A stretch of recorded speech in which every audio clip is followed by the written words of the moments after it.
1941年，宫崎骏出生于日本东京的军工家庭，他的家族经营着一家飞机零件制造厂。但童年时期的宫崎骏并未因此过上安稳的生活。二战期间，美军对东京进行大规模轰炸，年幼的宫崎骏不得不随家人逃往宇都宫市避难。这段经历深深影响了他对战争的看法，并在后来的作品中反复探讨和平与反战的意义。宫崎骏从小对飞行器充满热爱，这种痴迷后来成为他动画作品的重要元素。红猪、风之谷、天空之城中翱翔天际的飞行器，正是他童年梦想的延续。1963年，宫崎骏进入东映动画公司，在那里结识了后来的合作伙伴高田勋。1971年，他转投手冢治虫工作室，并于1974年执导了自己的首部动画作品《未来少年柯南》。然而，真正让他崭露头角的是1984年的《风之谷》，这部环保题材的动画大获成功，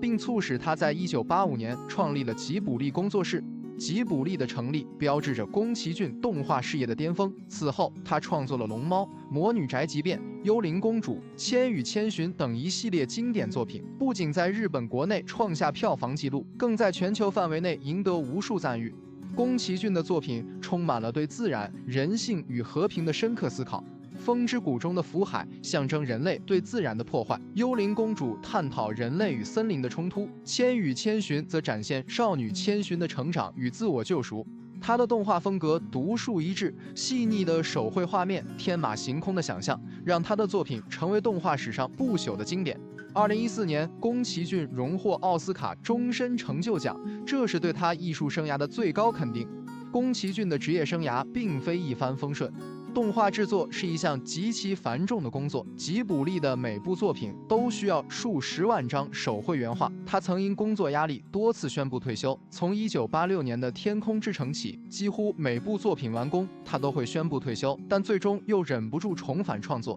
2023年，82岁的宫崎骏推出新作《你想活出怎样的人生》。这部影片被视作他的半自传性作品，融入了对生命、记忆与未来的深刻思考。有趣的是，在电影制作期间，宫崎骏一改往日的固执形象，剃掉了标志性的白胡子，心态变得更加开放和松弛。这就是宫崎骏，一个会在雨天特意跑去观察蜗牛爬行的怪爷爷，一个因为画不出完美云朵而撕掉上百张原稿的完美主义者，一个相信每个孩子都值得拥有魔法的造梦师。他的笔尖下流淌过战争的创伤、工业化的焦虑、女性的力量，但最终都会化作飞行时的光芒，龙猫巴士的温暖，波妞奔向宗界的浪花。正如他常说的，我要做的不是逃避现实的童话，而是让你看完后更爱这个世界的语言。